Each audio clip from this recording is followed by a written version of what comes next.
पहला यूहन्ना 5 अध्याय के 11 से लेकर 13 पद में, तो अब ये प्रमाणित भी हो गया।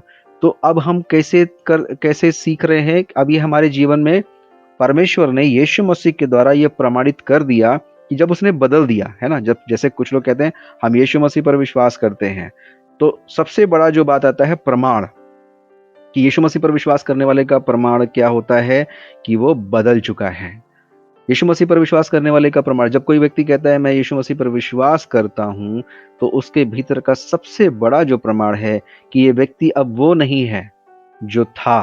अब ये व्यक्ति वो है जो संसार और पाप और शरीर के लिए जो है वो खत्म होकर एक नई जिंदगी प्राप्त किया है।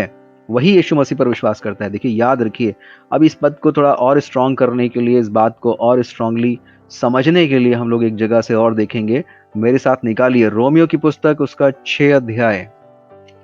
रोमियो की पुस्तक उसका 6 अध्याय बहुत जल्दी से निकाल लीजिए। और ये बात बहुत इंपॉर्टेंट है, बहुत महत्वपूर्ण है, जो कि हमें इसमें जोड़नी जरूरी है। 6 अध्याय का 5वां पद हम पढ़ रहे हैं। 6 अध्याय का 5वां पद, क्योंकि यदि हम उसकी मृत्यु की समानता में उसके साथ जुट गए हैं, तो निश्चय उसके जी उठने की समानता में भी जुट जाएंगे। हम जानते हैं कि हमारा पुराना मनुष्यत्व उसके साथ क्रूस पर चढ़ाया गया ताकि पाप का शरीर व्यर्थ हो जाए। देखिए, फिर से वही आ गया पुराना मनुष्यत्व। यानी कि जो लोग, सबसे ध्यान से सुन लीजिए, क्योंकि ये बात पौलुस भी कह रहे हैं और ये बात पतरस भी कह रहे हैं, पुराना मनुष्यत्व। तो जो लोग यीशु मसीह पर विश्वास करते हैं वो पुराने मनुष्यत्व से, पाप के मनुष्यत्व से छूट चुके हैं। वही लोग विश्वास करते। इन एक्चुअल में विश्वास करने की बात तो बहुत लोग कर सकते हैं, लेकिन विश्वासियों का जो प्रमाण है, विश्वासी होने का जो प्रमाण है, वो है बदला हुआ मनुष्यत्व। बदला हुआ मनुष्यत्व जो है वो विश्वासी होने का प्रमाण। मैं इसलिए बता रहा हूं क्योंकि मैं आपको किसी धोखे में रखना नहीं चाहता। देखिए, जब ये बाइबल स्टडी प्रारंभ हुआ है तो हम किसी मनुष्य को खुश करने के लिए बातें नहीं करेंगे। आप लोग सब लोग ध्यान रखिए, यहाँ पर किसी को प्रसन्न करने के लिए यहाँ पर बातें नहीं की जाएंगी। यहाँ पर जो बातें होंगी वो सच्ची होंगी, और हो सकता है हमें अच्छी लगेंगी और हो सकता है हमें अच्छी नहीं भी लगेंगी।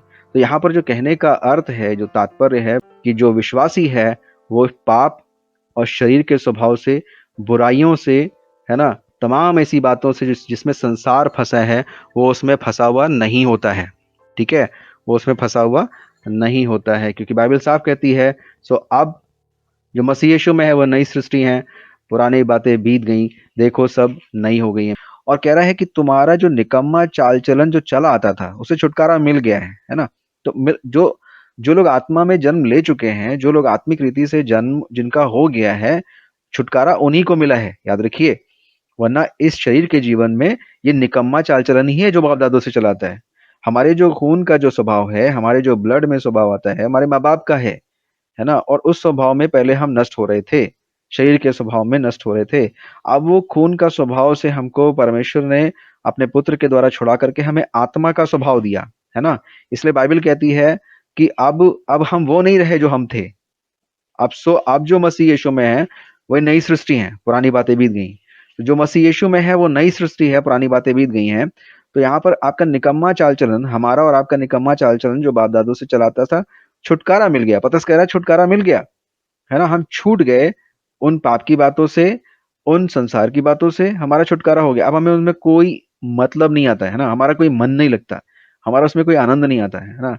बुराइयों में, है ना, गॉसिप्स में, है ना, लोगों पर हम कोई टिप्पणी नहीं करते हैं। हमारा कोई मतलब नहीं है कि लोग क्या कर रहे हैं, लेकिन हम वहां से निकल आए, है ना। हम दोष नहीं लगाते, है ना, हम वहां से बस निकल आए हैं, क्योंकि हम भी उसी कैटेगरी में थे, है ना। अब हम किसी के ऊपर दोष नहीं लगाते, लेकिन हम उस कैटेगरी से बाहर आ गए हैं।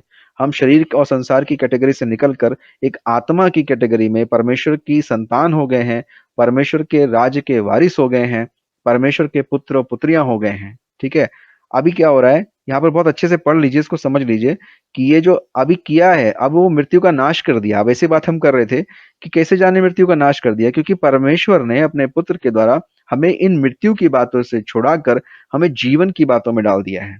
अब अपने आप में चेक करिए जरा, अपने आप में चेक करिए कि आपके अंदर वाकई में वो जीवन की बातें हैं जो यहाँ के बाद चलेंगी, है ना। जो यहाँ के बाद होंगी, है ना? यहाँ के बाद हम सदैव जिस आत्मा में आप जी रहे हैं, जिस स्वभाव में आज आप चल फिर रहे हैं, वो स्वभाव जो है वो सदैव का है स्वभाव, क्योंकि उसमें कोई खोट नहीं है, उसमें कोई मृत्यु की बात नहीं है, उसमें कोई दोष लगाने की बात नहीं है, उसमें कोई पापमय बात नहीं है ना? और जो आपने इफिसियों में पहले जो पढ़ाया था वो भी बहुत अद्भुत था कि इफिसियों का जो आपने जो पढ़ाया था दूसरा अध्याय का, उसने तुम्हें भी जलाया, है ना? जो अपने अपराधों और पापों के कारण मरे थे, जिसमें तुम पहले इस संसार की रीति पर और आकाश के अधिकार के हाकिम अर्थात उस आत्मा के अनुसार चलते थे जो अब भी आज्ञा ना मानने वालों में कार्य करता है ना? जैसे देखिए संसार जो है वो परमेश्वर की आज्ञा का पालन नहीं करता, है ना? कोई लॉयल्टी नहीं है। आप देख लीजिए कहीं भी बड़ी बुरी हालत है, झूठ, छल, कपट, ईर्ष्या, है ना? ये पूरा भरा हुआ संसार है। अब ऐसे में संसार के साथ हमारा कोई मेल नहीं है,